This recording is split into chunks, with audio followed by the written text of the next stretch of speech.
ಓಂ ಶ್ರೀ ಸಾಯಿರಾಮ್. ರಾಮಕಥಾ ರಸವಾಹಿನಿ ಅಧ್ಯಾಯ 22. ಸುಗ್ರೀವ ಸಖ್ಯ. ಋಷ್ಯಮೂಕ ಪರ್ವತ. ಶಬರಿಗೆ ಮೋಕ್ಷವನ್ನನುಗ್ರಹಿಸಿ ರಾಮ ಲಕ್ಷ್ಮಣರು ಮಾತಂಗ ಆಶ್ರಮದಿಂದ ಹೊರಟು ಶಬರಿಯ ಭಕ್ತಿ ಪ್ರಪತ್ತಿಗಳನ್ನೂ ದೃಢ ವಿಶ್ವಾಸವನ್ನೂ ವರ್ಣಿಸುತ್ತಾ ಇಬ್ಬರೂ ಸಿಂಹದ ಜೋಡಿಯಂತೆ ಅರಣ್ಯ ಮಾರ್ಗದಲ್ಲಿ ಪ್ರಯಾಣ ಮಾಡಿದರು. ಹೀಗೆ ಪ್ರಯಾಣ ಮಾಡುತ್ತಾ ಋಷ್ಯಮೂಕ ಪರ್ವತವನ್ನು ಸಮೀಪಿಸಿದರು. ಅಲ್ಲಿ ಸುಗ್ರೀವನು ಮಂತ್ರಿಗಳೊಂದಿಗೆ ವಾಸಿಸುತ್ತಿದ್ದನು. ಈ ಬಲಸಂಪನ್ನರಾದ ಸದ್ವಂಶ ಸಾರ್ವಭೌಮರಾದ ಈ ಇಬ್ಬರು ತಮ್ಮಂದಿರು ಅಲ್ಲಿಗೆ ಬರುತ್ತಿರುವುದನ್ನು ಸುಗ್ರೀವನು ಪರ್ವತದ ಮೇಲಿನಿಂದ ನೋಡಿದನು. ಅವನು ತನ್ನನ್ನು ಕೊಲ್ಲಲು ತನ್ನ ಅಣ್ಣ ವಾಲಿಯು ಯಾರನ್ನು ಕಳಿಸುವನೋ ಎನ್ನುವ ಭಯದಿಂದ ನಿರಂತರವೂ ದಾರಿಯನ್ನು ನೋಡುತ್ತಿದ್ದನು. ಇವರ ನಡಿಗೆ, ಇವರ ತೇಜಸ್ಸನ್ನು ನೋಡಿ ಸುಗ್ರೀವನು ಭಯಪಟ್ಟು ಹನುಮಂತನನ್ನು ಕರೆದು, ವೀರಾ, ಆ ಮಹಾವೀರ ಪುರುಷರನ್ನು ನೋಡಿದೆಯಾ? ನೀನು ತಡ ಮಾಡದೆ ಹೋಗಿ ಅವರ ವೃತ್ತಾಂತವನ್ನು ತಿಳಿದುಕೊಂಡು ಬಾ. ಒಂದು ವೇಳೆ ಅವರು ವಾಲಿಯಿಂದ ಕಳಿಸಲ್ಪಟ್ಟವರಾದರೆ ನೀನು ಮುಖವನ್ನು ಮುಚ್ಚಿಕೋ. ಅದರಿಂದ ಅವರು ವಾಲಿಯ ಕಡೆಯವರೆಂದು ನಾನು ಗ್ರಹಿಸುತ್ತೇನೆ. ತಕ್ಷಣವೇ ಈ ಪರ್ವತವನ್ನು ಬಿಟ್ಟು ಹೊರಡುತ್ತೇನೆ ಎಂದು ಹೇಳಿದನು. ಹನುಮಂತನು ಕುಣಿಯುತ್ತಾ ಹೊರಟು ಪರ್ವತಾಭಿಮುಖವಾಗಿ ನಡೆದು ಬರುತ್ತಿದ್ದ ಮಹಾ ತೇಜೋವಂತರಾದ ರಾಮ ಲಕ್ಷ್ಮಣರ ಎದುರಿಗೆ ನಿಂತು ಅವರಿಗೆ ನಮಸ್ಕರಿಸಿ, ಓ ತೇಜೋರಾಶಿಗಳಾದ ಕುಮಾರರೇ, ನೀವು ಯಾರು? ನಿಮ್ಮ ರೂಪ ಬಹಳ ರಮಣೀಯವಾಗಿದೆ. ನೀವು ಸುಕುಮಾರರಾಗಿ ಕಾಣುತ್ತಿದ್ದೀರಿ. ನೀವು ಮಾನವ ಮಾತ್ರರಲ್ಲ, ಸಾಕ್ಷಾತ್ ನರನಾರಾಯಣರಾಗಿ ಧರೆಗೆ ಇಳಿದು ಬಂದಂತಿದೆ. ಈ ಭಯಂಕರಾರಣ್ಯದಲ್ಲಿ ಏಕಾಂಗಿಗಳಾಗಿ ಸಂಚರಿಸುತ್ತಿರುವುದರ ಉದ್ದೇಶವೇನು ತಿಳಿಸುವಿರಾ ಎಂದು ವಿನಯ ಗೌರವಗಳಿಂದ ಪ್ರಶ್ನಿಸಿದನು. ಅವನ ವಿನಯ ವಿಧೇಯತೆಗಳನ್ನು ನೋಡಿ ರಾಮಚಂದ್ರನು ಮುಗುಳ್ನಕ್ಕು, ಮಾರುತಿ, ವೀರಾ, ನಾವು ಅಯೋಧ್ಯಾಧಿಪತಿಯಾದ ದಶರಥ ಮಹಾರಾಜನ ಪುತ್ರರು. ಪಿತೃವಾಕ್ಯ ಪರಿಪಾಲನೆಗಾಗಿ ನಾವು ಅರಣ್ಯವನ್ನು ಪ್ರವೇಶಿಸಿದೆವು. ಇವನು ನನ್ನ ತಮ್ಮ ಲಕ್ಷ್ಮಣ. ನನ್ನನ್ನು ಶ್ರೀರಾಮನೆಂದು ಕರೆಯುವರು. ನನ್ನೊಂದಿಗೆ ನನ್ನ ಧರ್ಮಪತ್ನಿಯೂ ಕೂಡ ಬಂದಿದ್ದಳು. ವಿಧಿವಶಾತ್ ನಾವು ಚಿತ್ರಕೂಟ ಪರ್ವತದಲ್ಲಿ ವಾಸ ಮಾಡುತ್ತಿದ್ದಾಗ ನಾವು ಪರ್ಣಶಾಲೆಯಲ್ಲಿ ಇಲ್ಲದ ಸಮಯವನ್ನು ನೋಡಿ ಯಾರೋ ರಾಕ್ಷಸನು ಆ ಗೃಹಿಣಿಯನ್ನು ಅಪಹರಿಸಿದನು. ಈಗ ನಾವು ಅವಳನ್ನು ಹುಡುಕುತ್ತಾ ತಿರುಗುತ್ತಿದ್ದೇವೆ ಎಂದು ಇದ್ದುದನ್ನು ಇದ್ದಂತೆ ಹೇಳಿ, ಓ ವೀರ ಹನುಮ, ನಮ್ಮ ಪೂರ್ವೋತ್ತರಗಳನ್ನು ಹೇಳಿದೆವು. ನಿನ್ನ ಪೂರ್ವೋತ್ತರಗಳನ್ನೂ ಕೇಳಲಿಚ್ಛಿಸುತ್ತೇವೆ ಎಂದನು. ಹನುಮದ್ಭಕ್ತಿ. ಇವರ ವೃತ್ತಾಂತಗಳನ್ನು ತಿಳಿದುಕೊಂಡು ಹನುಮಂತನು ಇವರೇ ತನ್ನ ಪ್ರಭುಗಳೆಂದು ಗ್ರಹಿಸಿ ಅವರ ಪಾದಗಳ ಮೇಲೆ ಬಿದ್ದು ಎದ್ದು ನಿಂತು ಕಣ್ಣುಗಳಿಂದ ಧಾರಾಕಾರವಾಗಿ ಆನಂದ ಬಾಷ್ಪಗಳನ್ನು ಸುರಿಸುತ್ತಾ ಕೈ ಜೋಡಿಸಿಕೊಂಡು ನಿಂತನು. ಬಾಯಿಂದ ಮಾತು ಹೊರಡಲಿಲ್ಲ. ಸ್ವಲ್ಪ ಹೊತ್ತಿನ ನಂತರ ಧೈರ್ಯ ತಂದುಕೊಂಡು, ಓ ನಾಥ, ನಾನೊಬ್ಬ ಬುದ್ಧಿಹೀನ ಜ್ಞಾನಹೀನನಾದ್ದರಿಂದಲೇ ನಿಮ್ಮನ್ನು ಹೀಗೆ ಪ್ರಶ್ನಿಸಿದೆ. ನನ್ನ ಅಪರಾಧವನ್ನು ಕ್ಷಮಿಸಿ. ಓ ರಾಜಾಧಿರಾಜ, ಸಾಧಾರಣ ಮನುಷ್ಯರಂತೆ ನೀವು ನನ್ನ ಪೂರ್ವೋತ್ತರಗಳನ್ನು ಪ್ರಶ್ನಿಸುವುದು ಧರ್ಮವೇ? ನಾನು ನಿಮ್ಮ ಮಾಯೆಗೆ ಬದ್ಧನಾದುದರಿಂದ ನಿಮ್ಮನ್ನು ಗುರುತಿಸಲಾರದೆ ಹೋದೆ. ನನ್ನ ಪ್ರಭುಗಳು ಸಮರ್ಥರು. ಎಲ್ಲಾದರೂ ಸೇವಕನು ಸ್ವಾಮಿಗಿಂತ ಹೆಚ್ಚಿನವನಾಗಬಲ್ಲನೇ? ನಾಥ, ಸಕಲ ಜೀವಿಗಳು ನಿನ್ನ ಮಾಯೆಯಿಂದ ಮೋಹಿತರಾಗುವರು. ನಾನೊಂದು ಮಾತು ಹೇಳಬೇಕೆಂದಿದ್ದೇನೆ. ಅದಕ್ಕೆ ನನ್ನ ನಾಥನಾದ ನೀವೇ ಪ್ರಮಾಣ. ನಾನು ನನ್ನ ನಾಥನನ್ನು ಭಜಿಸುವುದಲ್ಲದೆ ಬೇರೇನನ್ನೂ ತಿಳಿಯೇ. ನಾಥನ ಬಲವನ್ನು ನೋಡಿಕೊಂಡೇ ಸೇವಕನು ಪ್ರವರ್ತಿಸುವನು. ಪೋಷಿಸಲು ಶಿಕ್ಷಿಸಲು ಪ್ರಭು ಇರುವಾಗ ಸೇವಕನಿಗೆ ಭಯವೇಕೆ ಎಂದು ಹನುಮಂತನು ತನ್ನ ನಿಜ ಸ್ವರೂಪವನ್ನು ಧರಿಸಿದನು.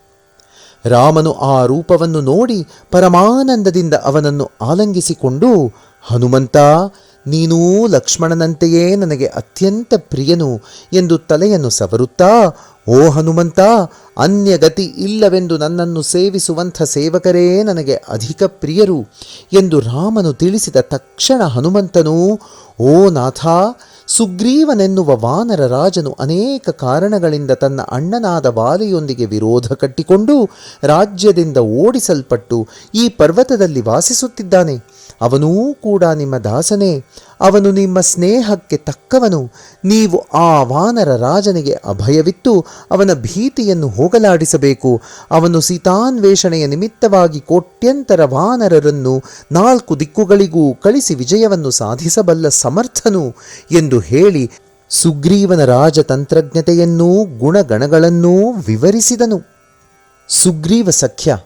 ಸುಗ್ರೀವನೊಂದಿಗೆ ಸ್ನೇಹ ಮಾಡಿಸಲು ಹನುಮಂತನು ಶ್ರೀರಾಮ ಲಕ್ಷ್ಮಣರನ್ನು ತನ್ನ ಭುಜದ ಮೇಲೆ ಕೂರಿಸಿಕೊಂಡು ಕ್ಷಣಾರ್ಧದಲ್ಲಿ ಪರ್ವತದ ಮೇಲಕ್ಕೆ ಹಾರಿದನು. ರಾಮಲಕ್ಷ್ಮಣರ ದರ್ಶನ ಮಾತ್ರದಿಂದಲೇ ಕೃತಾರ್ಥನಾದೆನೆಂದು ಸುಗ್ರೀವನು ಆನಂದಿಸಿದನು. ಇವರ ಸ್ಥಿತಿಯನ್ನು ಅವರೂ ಅವರ ಸ್ಥಿತಿಯನ್ನು ಇವರೂ ಅರ್ಥ ಮಾಡಿಕೊಂಡರು. ಪರಸ್ಪರ ಸಹಾನುಭೂತಿ ವ್ಯಕ್ತಪಡಿಸಿದರು. ಅನ್ಯೋನ್ಯ ಸಂಬಂಧ ಕಲ್ಪಿಸಿಕೊಂಡರು. ಸುಗ್ರೀವನು ರಾಮ ಲಕ್ಷ್ಮಣರ ಪಾದಗಳಿಗೆರಗಿ ಸತ್ಕರಿಸಿದನು.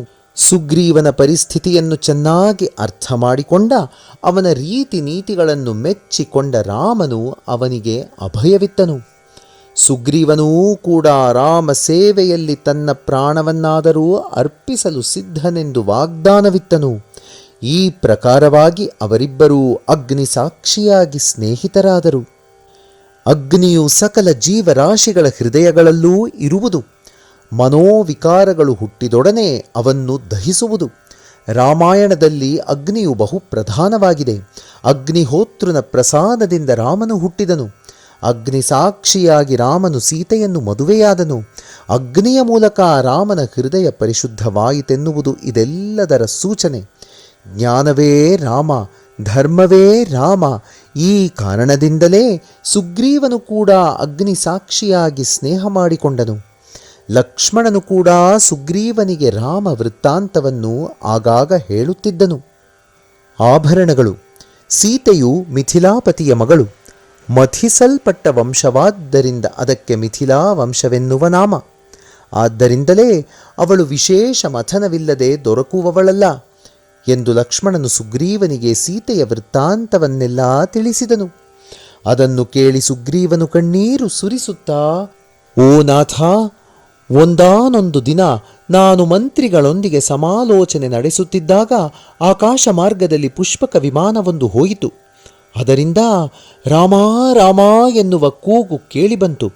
ನಾವು ಆ ವಿಚಿತ್ರವನ್ನು ನೋಡುತ್ತಿದ್ದಂತೆಯೇ ಆಕೆಯು ಒಂದು ವಸ್ತ್ರದಲ್ಲಿ ತನ್ನ ಆಭರಣಗಳನ್ನು ಗಂಟು ಕಟ್ಟಿ ಈ ಪರ್ವತದ ಮೇಲೆ ನೋಡುತ್ತಾ ನಿಂತಿದ್ದ ನಮ್ಮತ್ತ ಒಗೆದಳು. ಅದು ಆಭರಣಗಳ ಗಂಟಾದುದರಿಂದ ಭದ್ರವಾಗಿ ಇಟ್ಟಿದ್ದೇವೆ. ಬಹುಶಃ ರಾವಣನೇ ಆಕೆಯನ್ನು ಅಪಹರಿಸಿಕೊಂಡು ಹೋಗಿರಬೇಕು. ಆ ದುರ್ಮಾರ್ಗಿಯು ಮಾಡದೇ ಇರುವುದು ಯಾವುದೂ ಇಲ್ಲ ಎಂದು ಸುಗ್ರೀವನು ರಾವಣನ ಮೇಲಿನ ಸಿಟ್ಟಿನಿಂದ ಕಟ ಕಟ ಹಲ್ಲು ಕಡಿದನು. ರಾಮನು, ಸುಗ್ರೀವ, ಎಲ್ಲಿ ಆ ಆಭರಣಗಳ ಗಂಟನ್ನು ತರಿಸು ಎಂದು ಆಜ್ಞಾಪಿಸಿದನು. ಸುಗ್ರೀವನು ತಾನೇ ಹೋಗಿ ಗುಹೆಯಲ್ಲಿ ಭದ್ರವಾಗಿಟ್ಟಿದ್ದ ಆ ಗಂಟನ್ನು ತಂದು ರಾಮನ ಮುಂದಿಟ್ಟನು.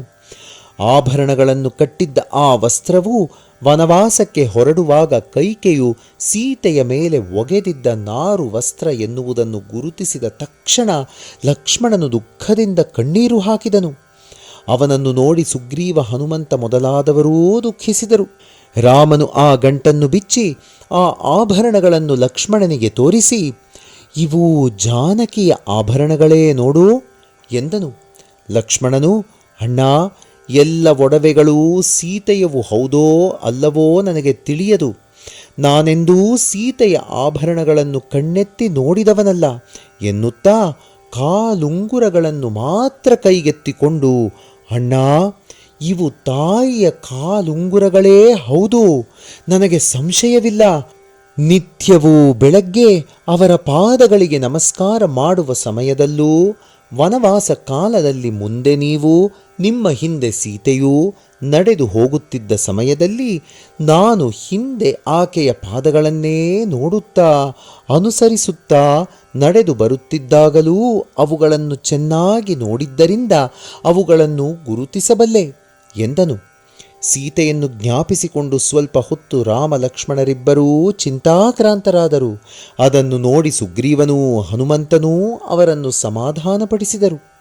ಸುಗ್ರೀವನು ಅವರ ಮುಖವನ್ನು ನೋಡಲಾರದೆ, ನಾಥ, ದುಃಖಿಸಬೇಡಿ, ಇಂದಿನಿಂದಲೇ ಅದಕ್ಕೆ ಬೇಕಾದ ಪ್ರಯತ್ನ ನಡೆಸಿ ಸೀತೆ ಇರುವ ಸ್ಥಳ ತಿಳಿದೊಡನೆಯೇ ರಾವಣನನ್ನು ಕೊಂದು ಸೀತೆಯನ್ನು ನಿಮಗೆ ತಂದೊಪ್ಪಿಸುತ್ತೇವೆ, ಇದು ನನ್ನ ಪ್ರತಿಜ್ಞೆ ಎಂದು ರಾಮನಿಗೆ ವಾಗ್ದಾನವಿತ್ತನು.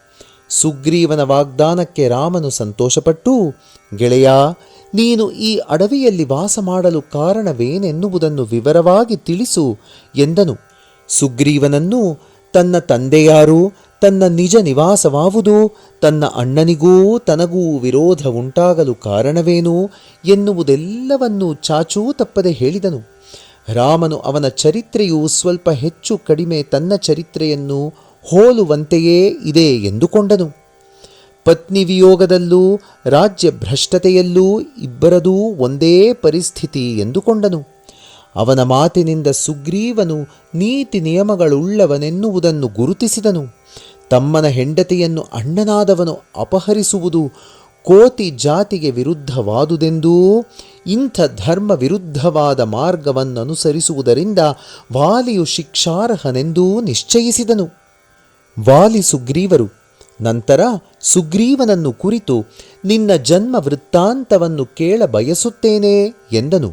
ಸುಗ್ರೀವನು, ನಾಥ, ನನ್ನ ವಂಶದ ಪೂರ್ವೋತ್ತರವೆಲ್ಲವನ್ನೂ ನಿಮ್ಮ ಪಾದಗಳಿಗೆ ಇಡಬಯಸುತ್ತೇನೆ, ಆಲೈಸಬೇಕು ಎಂದನು. ಹೇಳಲು ಮೊದಲು ಮಾಡಿದನು. ಒಂದು ದಿನ ಸೃಷ್ಟಿಕರ್ತನು ಒಂದು ಸಣ್ಣ ಕೋತಿಯ ರೂಪವನ್ನು ಸೃಷ್ಟಿಸಿದನು. ಅದು ಬಹು ಬಲಶಾಲಿ, ಆದರೆ ಚಂಚಲ ಸ್ವಭಾವದ್ದಾಗಿತ್ತು. ಅದು ತನ್ನ ಸಮಾನವಾದುದಾದರೂ ಚಂಚಲ ಸ್ವಭಾವದ್ದಾದುದರಿಂದ ಬ್ರಹ್ಮನು ಅದಕ್ಕೆ ವೃಕ್ಷರಾಜ ಎಂದು ಹೆಸರಿಟ್ಟನು. ಆ ವಾನರನು ಬ್ರಹ್ಮನಿಗೆ ನಮಸ್ಕರಿಸಿ, ಸ್ವಾಮಿ, ನಿಮ್ಮ ಆಜ್ಞೆ ಏನು ಎಂದು ಪ್ರಾರ್ಥಿಸಿದನು. ಬ್ರಹ್ಮನು, ವಾನರ, ನೀನು ಅಡವಿಯಲ್ಲಿ ಸ್ವೇಚ್ಛೆಯಾಗಿ ಫಲಗಳನ್ನು ತಿನ್ನು, ನಿನ್ನ ಕೈಗೆ ಸಿಕ್ಕಿದ ರಾಕ್ಷಸರನ್ನು ಸಂಹರಿಸು ಎಂದನು.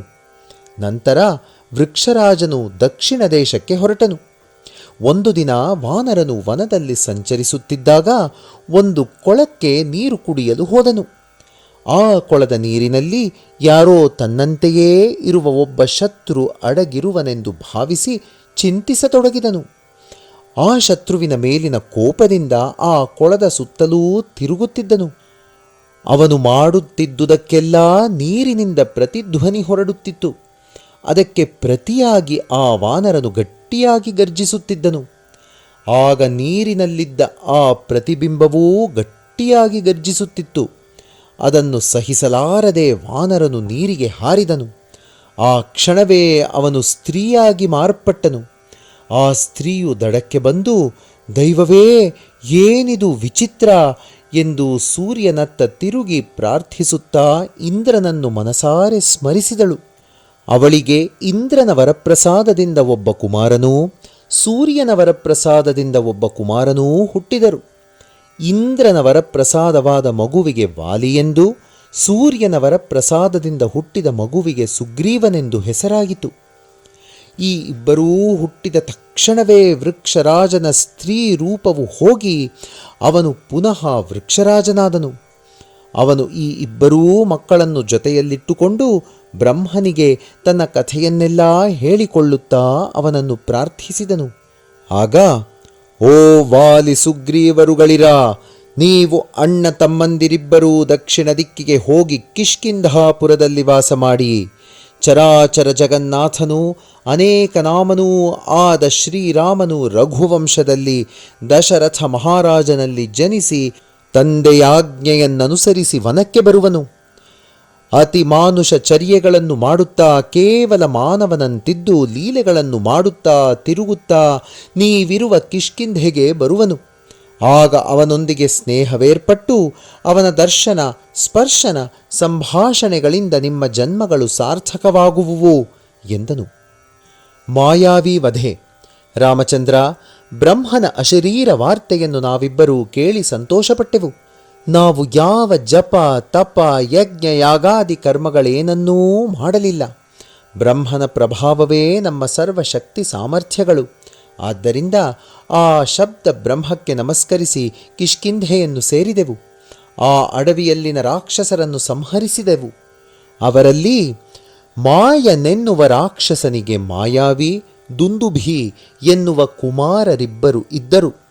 ಅವರು ಮಹಾರಣವೀರರು. ಒಂದು ದಿನ ಮಾಯಾವಿಯು ನಮ್ಮೊಂದಿಗೆ ಘೋರ ಯುದ್ಧ ಮಾಡಲು ಸಂಸಿದ್ಧನಾಗಿ ಬಂದನು.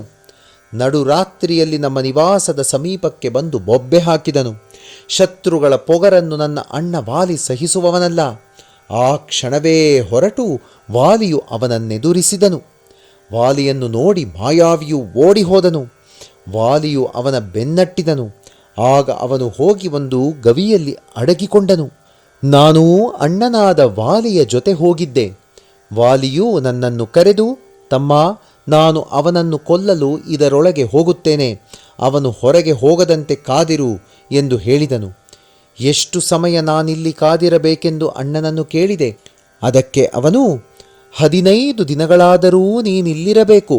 ಒಂದು ವೇಳೆ 16ನೇ ದಿನ ತಿರುಗಿ ಬರದಿದ್ದ ಪಕ್ಷದಲ್ಲಿ ಅವನು ನನ್ನನ್ನು ಸಂಹರಿಸಿದ್ದಾನೆಂದು ತಿಳಿದು ಹಿಂತಿರುಗು ಎಂದು ಹೇಳಿ ಗವಿಯನ್ನು ಪ್ರವೇಶಿಸಿದನು. ನಾನು 30 ದಿನಗಳು ಕಾದರೂ ವಾಲಿಯೂ ಬರಲಿಲ್ಲ. ಆ ವೇಳೆಗೆ ಗುಹೆಯಿಂದ ರಕ್ತದ ವಾಸನೆ ಬಂದಿತ್ತು. ಆ ವಾಸನೆಯು ನನ್ನ ಅಣ್ಣ ವಾಲಿಯದೆಂದು ಗುರುತಿಸಿದೆ. ಇನ್ನು ಅಲ್ಲಿದ್ದು ಪ್ರಯೋಜನವಿಲ್ಲವೆಂದು ನಿಶ್ಚಯಿಸಿ ಆ ರಾಕ್ಷಸನು ತಿರುಗಿ ಹೊರಗೆ ಬರದಂತೆ ಒಂದು ದೊಡ್ಡ ಬಂಡೆಯನ್ನು ಆ ಗುಹೆಯ ಬಾಗಿಲಿಗೆ ಅಡ್ಡ ಇಟ್ಟು ದುಃಖದಿಂದ ಕಾಲ ಕಳೆಯುತ್ತಿದ್ದೆ. ವಾಲಿಯು ಮಹಾಬಲಶಾಲಿ. ಅಂಥ ಬಲಶಾಲಿಯು ಮಾಯಾವಿಯಾದ ಆ ರಾಕ್ಷಸನಿಂದ ಕೊಲ್ಲಲ್ಪಟ್ಟನೆಂದರೆ ಇನ್ನು ಆ ಮಾಯಾವಿಗೆ ನಾನೊಂದು ಲೆಕ್ಕವೇ? ಯಾವ ಕ್ಷಣದಲ್ಲಿ ನನ್ನ ಪ್ರಾಣ ತೆಗೆಯುವನೋ ಎಂದು ಅದುರುತ್ತಾ ಬೆದರುತ್ತಾ ಕಾಲ ಕಳೆಯುತ್ತಿದ್ದೆ. ಪುರವಾಸಿಗಳು ಸಹ ಭಯಭ್ರಾಂತರಾಗಿದ್ದರು. ಅವರೆಲ್ಲರೂ ಸೇರಿ, ನಮಗೆ ಯಾರಾದರೂ ಒಬ್ಬರು ನಾಯಕರಿರಲೇಬೇಕಲ್ಲವೇ? ನಿಮ್ಮ ಅಣ್ಣನಾದ ವಾಲಿಯು ಮರಣ ಹೊಂದಿರುವರಾದ್ದರಿಂದ ಆ ಸ್ಥಾನಕ್ಕೆ ನೀವೇ ಬಂದು ನಮ್ಮನ್ನು ರಕ್ಷಿಸಿರೆಂದು ನನ್ನನ್ನು ಕೋರಿದರು. ನನಗೆ ಅಂಥ ನಾಯಕತ್ವದ ಮೇಲೆ ಇಷ್ಟವಿರಲಿಲ್ಲ. ಆದರೂ ಪ್ರಜೆಗಳು ಬಲವಂತಪಡಿಸಿ ನನ್ನನ್ನು ನಾಯಕನನ್ನಾಗಿ ಮಾಡಿದರು.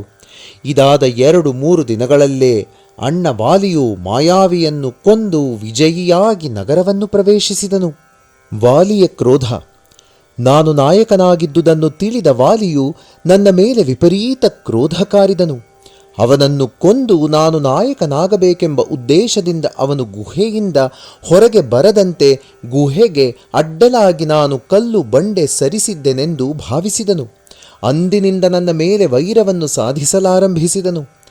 ನನ್ನನ್ನು ಶತ್ರುವೆಂದು ಭಾವಿಸಿ ಪ್ರತಿ ಸಣ್ಣ ವಿಷಯದಲ್ಲೂ ನನ್ನನ್ನು ಹೀನಾತಿಹೀನವಾಗಿ ಅವಮಾನ ಮಾಡುತ್ತಾ ಬಂದನು.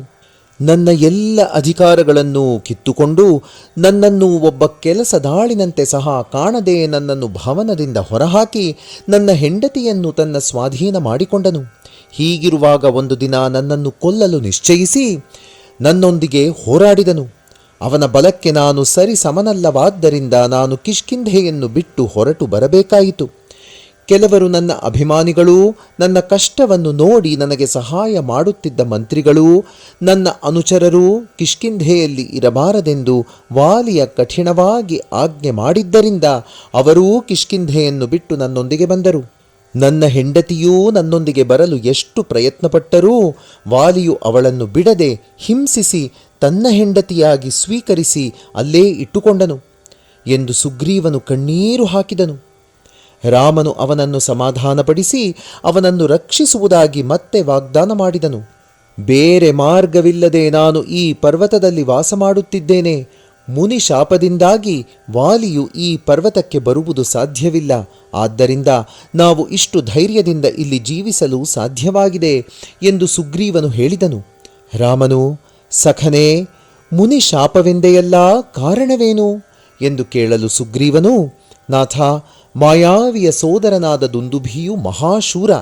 ಅವನ ಸಮಾನ ಬಲಶಾಲಿಗಳು ಯಾರೂ ಇಲ್ಲ. ಅವನು ತನ್ನ ಬಲವನ್ನು ಪರೀಕ್ಷಿಸಿಕೊಳ್ಳುವುದಕ್ಕಾಗಿ ಪರ್ವತದೊಂದಿಗೆ ಸಮುದ್ರದೊಂದಿಗೆ ಹೋರಾಡುತ್ತಿದ್ದನು. ಒಂದು ದಿನ ಅವನು ನನಗಿಂತ ಬಲಶಾಲಿ ಲೋಕದಲ್ಲೇ ಇಲ್ಲವೆಂದು ಗರ್ವಿಸುತ್ತಿದ್ದಾಗ ಅಶರೀರವಾಣಿಯೊಂದು, ದುಂದುಭಿ, ನೀನಿಷ್ಟು ಗರ್ವಿಸಬೇಡ, ನಿನಗಿಂತ ಬಲಶಾಲಿಯಾದವನೊಬ್ಬನಿದ್ದಾನೆ. ಅವನು ಪಂಪಾ ಸರೋವರದಲ್ಲಿ ವಾಲಿ ಎನ್ನುವ ಹೆಸರಿನಿಂದ ನಾಯಕನಾಗಿ ಸ್ವೇಚ್ಛಾ ವಿಹಾರಿಯಾಗಿದ್ದಾನೆ ಎಂದಿತು. ಅದನ್ನು ಕೇಳಿದಾಕ್ಷಣ ದುಂದುಭಿಯು ಕಿಷ್ಕಿಂಧೆಯನ್ನು ಪ್ರವೇಶಿಸಿ ಮಹಿಷ ರೂಪವನ್ನು ಧರಿಸಿ ಗರ್ಜಿಸುತ್ತಾ ಕೊಂಬುಗಳಿಂದ ನೆಲವನ್ನು ಬಗೆಯುತ್ತಾ ಭಯ ಭೀತಿ ಇಲ್ಲದೆ ಆರ್ಭಟಿಸುತ್ತಿದ್ದನು. ಅವನು ಭೂಮಿಯನ್ನು ಬಗೆಯುತ್ತಿದ್ದರಿಂದ ವೃಕ್ಷಗಳು ನೆಲಕ್ಕುರುಳುತ್ತಿದ್ದವು. ಅವನ ಸಿಂಹನಾದ ಹೃದಯವನ್ನು ನಡುಗಿಸುತ್ತಿತ್ತು. ಮಾಯಾವಿಯು ಆರ್ಭಟಿಸುತ್ತಿರಲು ಚಂದ್ರನನ್ನು ರಾಹು ಹಿಡಿದಂತೆ ವಾಲಿಯು ಬಂದು ಅವನ ಮೇಲೆರಗಿದನು. ಅವರಿಬ್ಬರೂ 2 ಮದಿಸಿದ ಆನೆಗಳಂತೆ ಕಾಣುತ್ತಿದ್ದರು. ಇಬ್ಬರೂ ಮಲ್ಲಯುದ್ಧ ಪ್ರಾರಂಭಿಸಿದರು. 4 ಯಾಮಗಳು ಹೋರಾಡಿದರು. ಕೊನೆಗೆ ವಾಲಿಯು ದುಂದುಭಿಯನ್ನು ಅಪ್ಪಳಿಸಿದನು. ಆ ಹೊಡೆತಕ್ಕೆ ಅವನು ಗಿರನೆ ತಿರುಗಿ ಪರ್ವತದಂತೆ ನೆಲಕ್ಕುರುಳಿದನು. ಅವನ ಕಳೇಬರವು ನೆಲಕ್ಕೆ ಬೀಳುತ್ತಲೇ ಕೆಲವು ವೃಕ್ಷಗಳು ಅವನ ದೇಹವನ್ನು 2 ಭಾಗವಾಗಿಸಿದುವು. ದಕ್ಷಿಣೋತ್ತರ ದಿಕ್ಕುಗಳಿಗೆ ಒಂದೊಂದು ಭಾಗವು ಹೋಗಿ ಬಿದ್ದವು. ಒಂದು ಭಾಗವು ಮಾತಂಗ ಮುನಿಯ ಆಶ್ರಮಕ್ಕೆ ಹೋಗಿ ಬಿದ್ದಿತು. ಆಶ್ರಮವೆಲ್ಲ ರಕ್ತಮಯವಾಯಿತು. ಜಪತಪಾದಿಗಳಲ್ಲಿ ನಿರತರಾಗಿದ್ದ ಆಶ್ರಮವಾಸಿಗಳ ಮೇಲೆ ದುಂದುಭಿಯ ರಕ್ತ ಬಿಂದುಗಳು ಬಿದ್ದವು. ಮಾತಂಗ ಮುನಿಯು ಸ್ನಾನ ಮಾಡಿ ಬಂದು ನೋಡಿದರು. ಆಶ್ರಮದಲ್ಲಿ ಎಲ್ಲಿ ನೋಡಿದರೂ ರಕ್ತದ ಬಿಂದುಗಳೇ.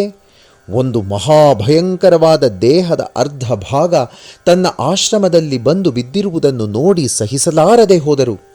ಆನಂದದಲ್ಲಿ ಮುಳುಗಿರಬೇಕಾದ ತನ್ನ ಶಿಷ್ಯರು ರಕ್ತದಲ್ಲಿ ಮುಳುಗಿ ಅತಿ ಅಸಹ್ಯವಾದ ರೀತಿಯಲ್ಲಿ ಬಾಧೆ ಪಡುತ್ತಿರುವುದನ್ನು ನೋಡಿ ಉದ್ರೇಕಗೊಂಡರು. ಇಂಥ ಪಾಪ ಕಾರ್ಯವೆಸಗಿದವರು ಯಾರೆಂದು ವಿಚಾರ ಮಾಡಿ ಹಿಡಿಸಲಾರದ ಕೋಪದಿಂದ ಹಿಂದು ಮುಂದು ಯೋಚಿಸದೆ ಆ ಪಾಪಾತ್ಮನಾದ ವಾಲಿಯು ಈ ಪರ್ವತವನ್ನು ಪ್ರವೇಶ ಮಾಡಿದರಾಗಲಿ, ಪರ್ವತವನ್ನು ನೋಡಿದರಾಗಲಿ ಅವನ ಶಿರಸ್ಸು 2 ಹೋಳಾಗಲಿ ಎಂದು ಶಪಿಸಿದರು. ಆ ಮುನಿಶಾಪಕ್ಕೆ ಹೆದರಿ ವಾಲಿಯು ಈ ಪರ್ವತದ ಕಡೆಗೇ ಬರುವುದಿಲ್ಲ.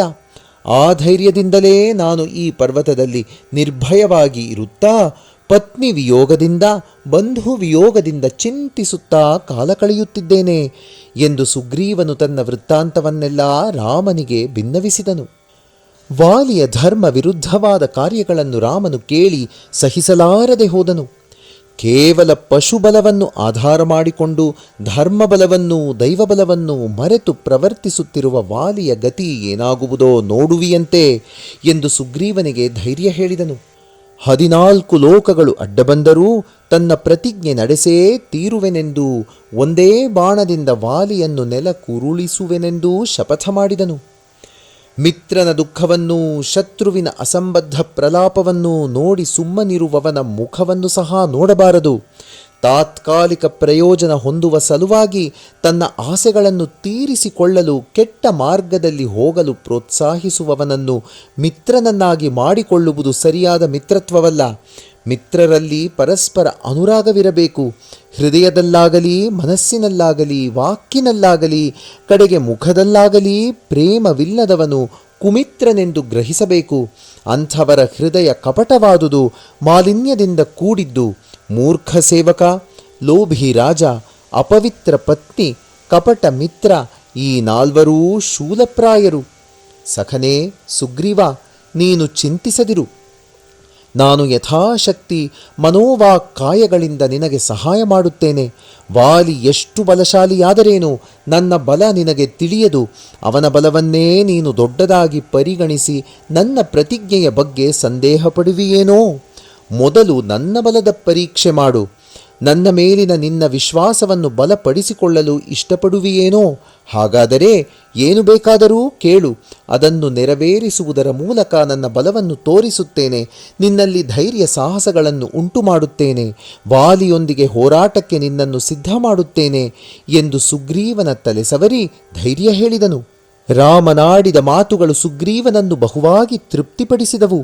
ತನ್ನ ಧೈರ್ಯದ ಸಲುವಾಗಿ ರಾಮನ ಶಕ್ತಿಯನ್ನು ನೋಡಬಯಸಿ ಸುಗ್ರೀವನು, ರಾಮಚಂದ್ರ, ಒಂದಾನೊಂದು ಸಮಯದಲ್ಲಿ ನಾನು ನನ್ನ ಅಣ್ಣನು ಪರಿಹಾಸ್ಯಕ್ಕಾಗಿ ನಮ್ಮ ಬಲಾಬಲಗಳನ್ನು ಪರೀಕ್ಷಿಸಲು 7 ತಾಳೆ ಮರಗಳನ್ನು ಒಂದೇ ಬಾಣದಿಂದ ಹೊಡೆದುರುಳಿಸುವ ಕಾರ್ಯದಲ್ಲಿ ತೊಡಗಿದೆವು.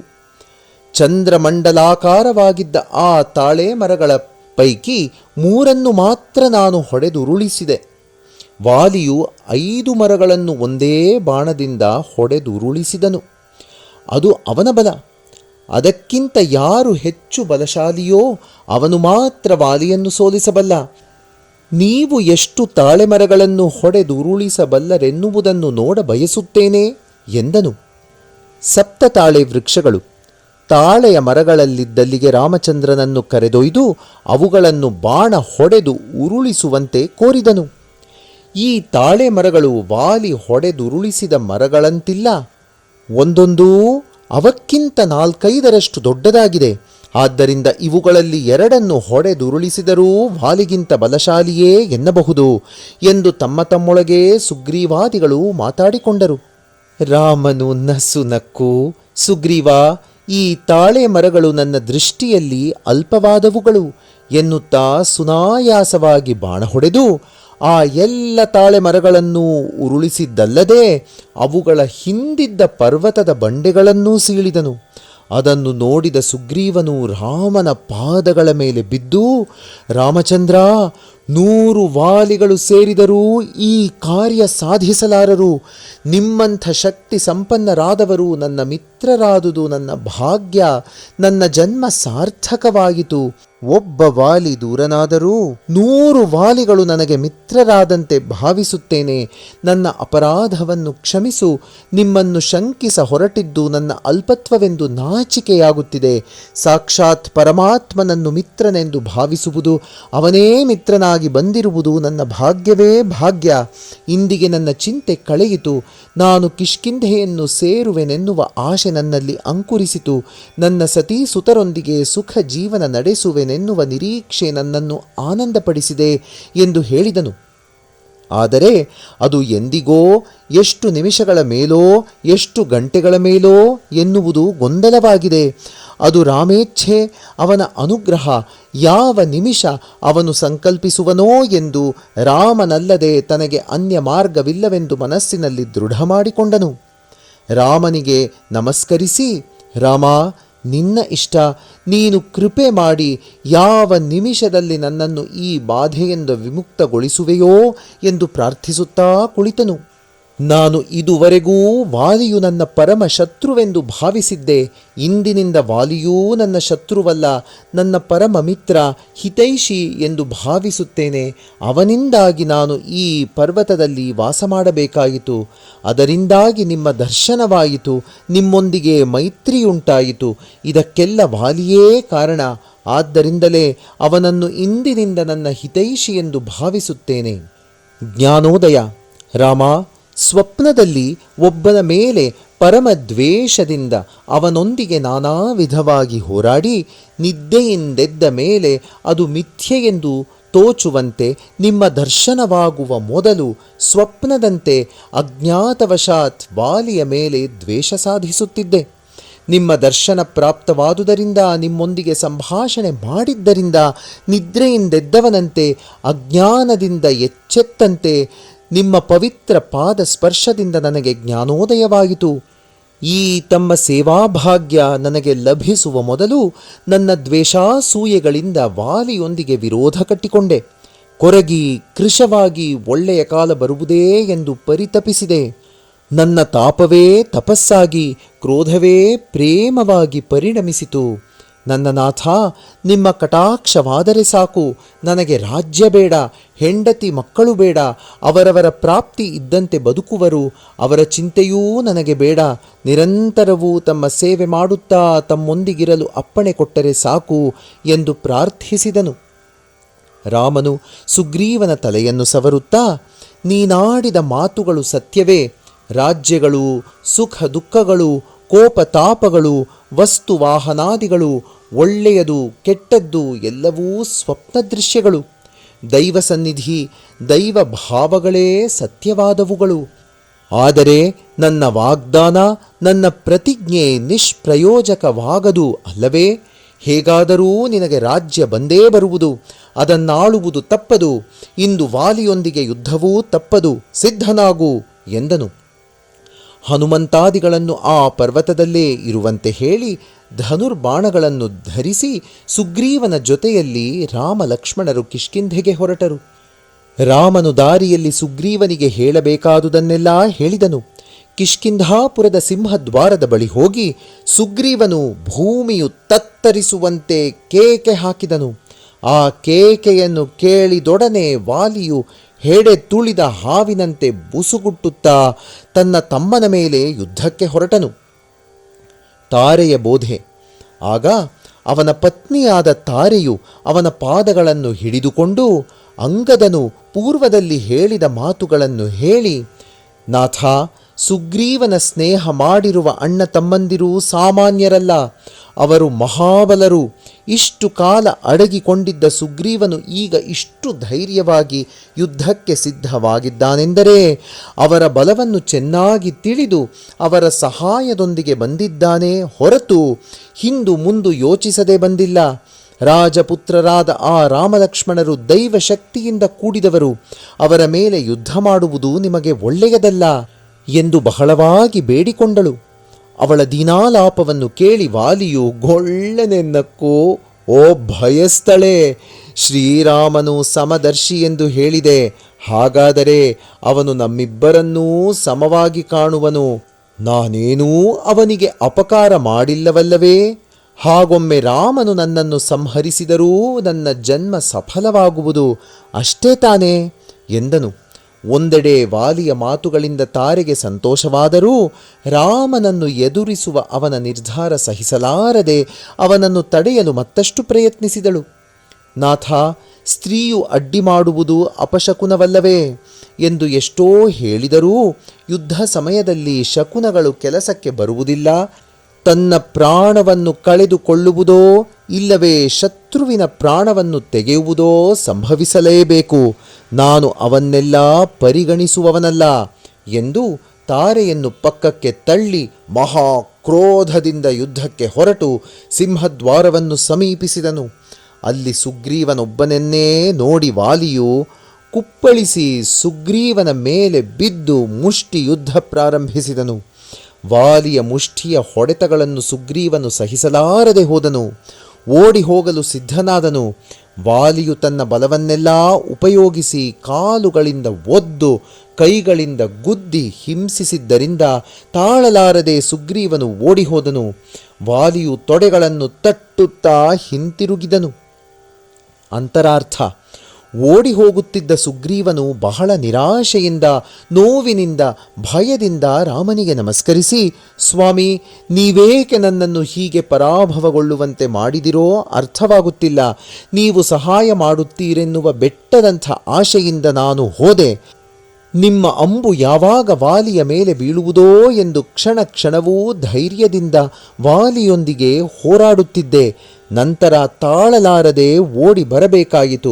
ನನ್ನ ಅಣ್ಣನು ಮಹಾಬಲಶಾಲಿ, ಅವನ ಗುದ್ದುಗಳನ್ನು ಸಹಿಸಲಾರದೆ ಹೋದೆ ಎಂದು ದುಃಖಿಸಿದನು. ಆಗ ರಾಮನು, ಸುಗ್ರೀವ, ದುಃಖಿಸದಿರು. ನಾನು ಅವನನ್ನು ಹೊಡೆಯದಿದ್ದುದಕ್ಕೆ ಕಾರಣವನ್ನು ಕೇಳು. ನೀವಿಬ್ಬರೂ ನನಗೆ ಸಮಾನವಾಗಿ ಕಂಡಿರಿ, ಸಮಾನ ರೂಪ, ಸಮಾನ ಬಲದವರಾದ್ದರಿಂದ ನಾನು ಅವನನ್ನು ಕೊಲ್ಲಲಾಗಲಿಲ್ಲ ಎಂದನು. ಅಂದರೆ ಅದರ ಅಂತರಾರ್ಥ ವಾಲಿಯು ಕೂಡ ನನ್ನನ್ನು ದಯೆಯನ್ನು ಆಶಿಸಿದವನೇ ಎನ್ನುವ ಅರ್ಥದಲ್ಲಿ ಇಬ್ಬರೂ ನನಗೆ ಸಮಾನವಾಗಿ ಕಂಡಿರಿ ಎಂದು ಹೇಳಿದನು. ಸುಗ್ರೀವನು ಆ ಅಂತರಾರ್ಥವನ್ನು ತಿಳಿಯದೆ, ರಾಮ, ಇಷ್ಟು ತಿಳಿದಂಥ ನಿನಗೆ ವಾಲಿ ಯಾರೋ ಸುಗ್ರೀವ ಯಾರೋ ಎಂದು ಯುದ್ಧದಲ್ಲಿ ಕಂಡುಹಿಡಿಯಲಾಗಲಿಲ್ಲವೇ? ಈ ಮಾತನ್ನು ನಾನು ನಂಬೆನು. ಇದಕ್ಕೆ ಬೇರೇನೋ ಕಾರಣ ಇರಬೇಕು, ಅಥವಾ ನನ್ನ ಪೌರುಷವನ್ನು ನಾನು ಉಪಯೋಗಿಸಬೇಕೆನ್ನುವ ಉದ್ದೇಶ ನಿಮಗೆ ಇದ್ದಿರಬೇಕು.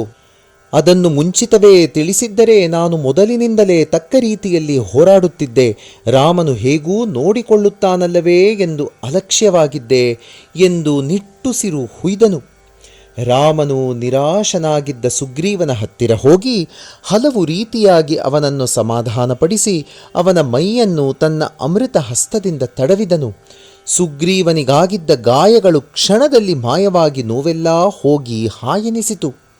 ಅವನು ಪರಮಾಶ್ಚರ್ಯದಿಂದ, ರಾಮಚಂದ್ರ, ಸಮಸ್ತವೂ ನಿಮ್ಮ ಹಸ್ತದಲ್ಲೇ ಇದೆ. ಈ ಸೃಷ್ಟಿ ಸ್ಥಿತಿ ಲಯಗಳು ನಿಮ್ಮ ಸ್ವಾಧೀನದಲ್ಲಿವೆ. ಅಂಥ ನೀವೇ ನನಗೆ ಸಿಕ್ಕಿರುವಾಗ ಈ ರಾಜ್ಯಾಧಿಕಾರದ ವಾಂಛೆ ನನಗೆ ಬೇಡ. ನಿಮ್ಮ ಕೃಪೆ ಮುಂದೆ ಇದೆಷ್ಟರದು ಎಂದು ತೀವ್ರ ವೈರಾಗ್ಯ ವ್ಯಕ್ತಪಡಿಸಿದನು. ಆದರೆ ರಾಮನು, ಈ ಮಾತುಗಳು ತಾತ್ಕಾಲಿಕವಾದವುಗಳು. ನನ್ನ ಶಕ್ತಿ ಸಾಮರ್ಥ್ಯಗಳನ್ನು ದರ್ಶನ ಮಾಡಿದ ಸಮಯದಲ್ಲಿ ಬಂದ ಸಮಾಧಾನದ ಮಾತುಗಳು. ನಾನು ಇದನ್ನು ಗಮನಕ್ಕೆ ತೆಗೆದುಕೊಳ್ಳುವುದಿಲ್ಲ. ಹೃದಯದಿಂದ ಲೀಲಾಶಕ್ತಿಗಳನ್ನು ವರ್ಣಿಸುವ ಸಮಯದಲ್ಲಿ ಸರ್ವವನ್ನೂ ಮರೆತು ಅದಕ್ಕಿಂತ ಅಧಿಕವಾದುದು ಲೋಕದಲ್ಲಿ ಬೇರೆ ಯಾವುದೂ ಇಲ್ಲವೇ ಇಲ್ಲ ಎಂದು ಸಾರುವರು. ಸ್ವಲ್ಪ ತಡವಾದಲ್ಲಿ, ಇಲ್ಲವೇ ಅವರ ಮನೋವಾಂಛೆಗಳು ವಿಫಲವಾದಲ್ಲಿ, ಅದಕ್ಕೆ ವಿರೋಧವಾದ ಭಾವಗಳನ್ನು ತಾಳಿ ತಾವು ನೋಡಿದ್ದೆಲ್ಲ ಅನುಭವಿಸಿದ್ದೆಲ್ಲ ಅಸತ್ಯ ಎನ್ನುವ ಅನುಮಾನಕ್ಕೆ ಗುರಿಯಾಗುವರು. ಇದು ಆಸ್ತಿಕ ಲೋಕದಲ್ಲಿ ಕಾಣಬರುವ ಪೊರೆ ತೆರೆಗಳು. ಈ ನಿನ್ನ ವೈರಾಗ್ಯವನ್ನು ನಾನು ಪುರಸ್ಕರಿಸುವುದಿಲ್ಲ. ನೀನು ತಿರುಗಿ ನಿನ್ನ ಅಣ್ಣನೊಂದಿಗೆ ಹೋರಾಡಲು ಸಿದ್ಧನಾಗಲೇಬೇಕು ಎಂದು ಬಲವಂತಪಡಿಸಿದನು. ಕುತ್ತಿಗೆಗೆ ಮಾಲೆ. ಆದರೆ ಸುಗ್ರೀವನು ಮನಸ್ಸಿನ ಒಳಗೊಳಗೆ ಯುದ್ಧಕ್ಕೆ ಇಷ್ಟಪಡದಿದ್ದರೂ ಈ ಸಾರಿ ರಾಮನು ಖಂಡಿತವಾಗಿಯೂ ವಾಲಿಯನ್ನು ಸಂಹರಿಸುವೆನೆನ್ನುವ ಧೈರ್ಯದಿಂದ, ರಾಮನ ಭರವಸೆಯ ಮಾತುಗಳು ಗಟ್ಟಿಯೆಂದು ನಂಬಿಕೆ ಬಂದುದರಿಂದ ನಿರುತ್ಸಾಹಗೊಳ್ಳದೆ ಹೊರಡಲು ಸಿದ್ಧನಾದನು. ರಾಮನು ಲಕ್ಷ್ಮಣನಿಗೆ ಹೇಳಿ ಪುಷ್ಪಗಳನ್ನು ತರಿಸಿ ಮಾಲೆ ಮಾಡಿ ಅದನ್ನು ಸುಗ್ರೀವನ ಕತ್ತಿಗೆ ಹಾಕಿಸಿದನು. ರಾಮನು ಸಮದರ್ಶಿಯಾದ್ದರಿಂದಲೇ ಮೊದಲನೇ ಸಾರಿ ವಾಲಿಯನ್ನು ಕೊಲ್ಲಲಿಲ್ಲ. ಈಗ ವಾಲಿಗಿಂತ ಸುಗ್ರೀವನ ಮೇಲೆ ತನಗೆ ಅಧಿಕ ಪ್ರೇಮವಿದೆ ಎನ್ನುವುದನ್ನು ಸೂಚಿಸಲು ಅವನಿಗೆ ಹಾರ ಹಾಕಿಸಿದ್ದನು. ಇಬ್ಬರೂ ಅವನಿಗೆ ಸಮವೇ, ಆದರೆ ಹಾರವೇ ಅಧಿಕವು. ಅದೇ ಪ್ರೇಮ ಮಾಲೆ. ಅದನ್ನು ಕಂಠದಲ್ಲಿ ಧರಿಸೆಂದು ರಾಮನು ಸುಗ್ರೀವನಿಗೆ ಬೋಧಿಸಿದನು. ಪ್ರೇಮಕ್ಕೆ ಮರಣವಿಲ್ಲ, ಏಕೆಂದರೆ ಪ್ರೇಮ ಸ್ವಾರ್ಥರಹಿತವಾದುದು ಎಂದು ಬೋಧಿಸಿದನು. ಹೀಗೆ ಸುಗ್ರೀವನಿಗೆ ಧೈರ್ಯ ಸಾಹಸಗಳನ್ನಿತ್ತು ಪುರದ್ವಾರದಲ್ಲಿ ಅವನಿಂದ ಮತ್ತೆ ಕೇಕೆ ಹಾಕಿಸಿ ರಾಮ ಲಕ್ಷ್ಮಣರಿಬ್ಬರೂ ಮರಗಳ ಮರೆಯಲ್ಲಿ ನಿಂತರು. ಭೂಮಿ ತತ್ತರಿಸುವಂತೆ ಆರ್ಭಟಿಸುತ್ತಾ ವಾಲಿಯು ಓಡಿಬಂದನು. ಸುಗ್ರೀವನು ಬೆದರುತ್ತಾ ರಾಮನನ್ನು ಸ್ಮರಿಸುತ್ತಾ ಯುದ್ಧಕ್ಕೆ ಸಿದ್ಧನಾದನು. ತನ್ನ ಪೌರುಷವನ್ನು ಸಾರ್ಥಕ ಮಾಡಿಕೊಳ್ಳುವ ಸಲುವಾಗಿ ದೇಹದಲ್ಲಿ ಬಲವಿರುವವರೆಗೂ ವಾಲಿಯೊಂದಿಗೆ ಹೋರಾಡಿದನು. ಬಲವು ಕುಗ್ಗಿ ಆಯಾಸಗೊಂಡ ತಕ್ಷಣವೇ ರಾಮಾ ಎಂದು ಒಂದು ಸಾರಿ ಕೂಗು ಹಾಕಿದನು. ರಾಮನು ಭಕ್ತ ಸಂರಕ್ಷಣ ದೀಕ್ಷೆಯುಳ್ಳವನಾದ್ದರಿಂದ ವಾಲಿಯ ಮೇಲೆ ಬಾಣ ಪ್ರಯೋಗಿಸಿದನು. ವಾಲಿಯು ದುರಭಿಮಾನಿಯಾದ್ದರಿಂದ ರಾಮ ಬಾಣವು ಅವನನ್ನು ಭೇದಿಸಿತು. ಅವನು ಗಿರಗಿರನೆ ತಿರುಗಿ ನೆಲಕ್ಕುರುಳಿದನು. ರಾಮನು ವಾಲಿಯನ್ನು ಸಮೀಪಿಸಿ ಅವನಿಗೆ ತನ್ನ ದಿವ್ಯ ದರ್ಶನವನ್ನು ಅನುಗ್ರಹಿಸಿದನು. ವಿಷಮ ಕಾರ್ಯ. ನೆಲಕ್ಕುರುಳಿದ ವಾಲಿಯು ಮಹಾಬಲಶಾಲಿಯಾದ್ದರಿಂದ ಎದ್ದು ಕುಳಿತು ಕೈಜೋಡಿಸಿ ಆ ಶ್ಯಾಮಲ ಶರೀರವನ್ನು, ಆ ರಾಜೀವ ಲೋಚನನನ್ನು ಕಣ್ತುಂಬ ನೋಡುತ್ತಾ ಆನಂದ ಬಾಷ್ಪಗಳನ್ನು ಸುರಿಸುತ್ತಾ, ಓ ರಾಮ, ಇಂಥ ದಿವ್ಯ ಮಂಗಳ ವಿಗ್ರಹನಾಗಿ ಸಾಕ್ಷಾತ್ ಪರಮೇಶ್ವರನಾಗಿ ಇಂಥ ವಿಷಮ ಕಾರ್ಯವನ್ನೇಕೆ ಮಾಡಿದೆ? ನನಗೆ ತಿಳಿಸಿ ನನ್ನನ್ನು ವಧಿಸಿದ್ದರೆ ನಾನೆಷ್ಟು ಸಂತೋಷಪಡುತ್ತಿದ್ದೆ. ಸುಗ್ರೀವನು ನಿನಗೆ ಮಾಡಬಲ್ಲ ಹಿತವನ್ನು ನಾನು ಮಾಡಲಾರದವನಾಗಿದ್ದೇನೆ ಎಂದನು. ಇದರಲ್ಲೇನೋ ಕಾರಣ ಇಲ್ಲದಿಲ್ಲ. ಕಾರಣವಿಲ್ಲದ ಕಾರ್ಯವಿಲ್ಲದ ಕಾರ್ಯವನ್ನು ಭಗವಂತನು ಮಾಡನು. ಬಾಹ್ಯ ದೃಷ್ಟಿಯಿಂದ ನೋಡುವವರೆಗೂ ನಮ್ಮ ಭಾವಗಳಿಗೆ ವಿರುದ್ಧವಾಗಿ ಕಾಣಿಸುವುದು. ಅಂತರ್ದೃಷ್ಟಿಯಿಂದ ನೋಡಿದಾಗಲೇ ಅದು ಸತ್ಯ ಸ್ವರೂಪವನ್ನು ಧರಿಸುವುದು. ಪರಮಾತ್ಮನ ಚರ್ಯೆಗಳನ್ನು ಲೋಕದೃಷ್ಟಿಯಿಂದ ನೋಡಕೂಡದು. ಆತನು ಗುಣಾತೀತನಾದ್ದರಿಂದ ಆ ಗುಣಾತೀತವಾದ ದೃಷ್ಟಿಯಿಂದಲೇ ನೋಡಬೇಕು. ಗುಣಾತೀತ ಕಾರ್ಯಗಳನ್ನು ಗುಣದೃಷ್ಟಿಯಿಂದ ನೋಡಿದರೆ ವಿರುದ್ಧವಾಗಿ ಕಾಣದೆ ಮತ್ತೇನಾದೀತು ಎಂದು ಮಹಾಮೇಧಾವಿಯಾದ ವಾಲಿಯು ಯೋಚಿಸಿ ರಾಮನನ್ನು ಕುರಿತು, ಓ ನಾಥ, ನಿನ್ನ ಶಕ್ತಿ ಸಾಮರ್ಥ್ಯಗಳನ್ನು ನಾ ಬಲ್ಲೆ. ಒಂದು ಬಾಣದಿಂದ ಒಬ್ಬ ವಾಲಿಯನ್ನೇ ಅಲ್ಲ, ವಿಶ್ವವನ್ನೇ ನಾಶ ಮಾಡಬಲ್ಲೆ, ವಿಶ್ವವನ್ನೇ ಸೃಷ್ಟಿಸಬಲ್ಲೆ. ಆದರೆ ನನ್ನನ್ನು ನೀನು ವಧಿಸಲು ನನ್ನ ಅಪರಾಧವೇನೋ ಗುರುತಿಸ ಬಯಸುತ್ತೇನೆ. ಧರ್ಮ ಸಂಸ್ಥಾಪನೆ ಮಾಡಲು ನೀನು ಲೋಕದಲ್ಲಿ ನರಾಕಾರ ಧರಿಸಿದೆಯಲ್ಲವೇ? ಬೇಟೆಗಾರನಂತೆ ಗಿಡ ಮರಗಳ ಮರೆಯಲ್ಲಿದ್ದು ನನ್ನನ್ನು ಹೊಡೆದುದರಲ್ಲಿ ಅಂತರಾರ್ಥವೇನೋ ತಿಳಿಸಿದರೆ ನಾನು ಕೃತಾರ್ಥನಾಗುವೆ ಎಂದು ಪ್ರಾರ್ಥಿಸಿದನು. ಪಾಪಾತ್ಮನು. ರಾಮನು ವಾಲಿಯ ಬಳಿ ಕುಳಿತು, ವಾಲಿ, ನನ್ನ ಚರ್ಯೆಗಳು ಸ್ವಾರ್ಥರಹಿತವಾದುವೆಂದು ನಿನಗೆ ಗೊತ್ತು. ಕೇವಲ ಸೀತಾನ್ವೇಷಣೆ ನಿಮಿತ್ತನಾಗಿ ಸುಗ್ರೀವನ ಸ್ನೇಹ ಮಾಡಿದೆನೆಂಬ ದುರಭಿಪ್ರಾಯವನ್ನು ಬಿಡು. ಧರ್ಮಸ್ಥಾಪನೆಗಾಗಿ ಬಂದ ನರಾಕಾರವೆಂದು ನೀನೇ ಹೇಳಿದೆಯಲ್ಲವೇ? ನೀನು ಮಾಡುವ ಅಧರ್ಮ, ಅಕ್ರಮ, ಅನ್ಯಾಯಗಳನ್ನು ನೋಡುತ್ತಾ ಸುಮ್ಮನಿರುವುದು ಸರಿಯೇ? ತಮ್ಮನ ಹೆಂಡತಿಯು ಸೋದರಿಗೆ, ಸೊಸೆಗೆ, ಮಗಳಿಗೆ ಸಮಾನಳು. ಅವಳನ್ನು ಪಾಪ ದೃಷ್ಟಿಯಿಂದ ನೋಡಿದವನು ಮಹಾಪಾಪಿ. ಅಂಥ ಪಾಪಾತ್ಮನನ್ನು ಸಂಹರಿಸುವುದರಲ್ಲಿ ಯಾವ ಪಾಪವೂ ಇಲ್ಲ. ನೀನು ಸತ್ಯವನ್ನು ಗುರುತಿಸದೆ ಸುಗ್ರೀವನು ನಿನ್ನನ್ನು ಕೊಲ್ಲುವ ಸಲುವಾಗಿ ಗುಹೆಗೆ ಬಂಡೆ ಮುಚ್ಚಿದನೆಂದು ತಿಳಿದು ಅವನ ಮೇಲೆ ವೈರ ಸಾಧಿಸಿದ್ದು ಎಂಥ ಅನ್ಯಾಯ! ನೀನು 15 ದಿನಗಳೆಂದು ಹೇಳಿದ್ದರೂ ಅವನು 1 ತಿಂಗಳು ನಿನಗಾಗಿ ಗುಹೆಯಾಚೆ ಕಾದಿದ್ದನು. ಅವನು ನಿನ್ನ ಆಜ್ಞೆಯನ್ನು ಮೀರಲಿಲ್ಲ.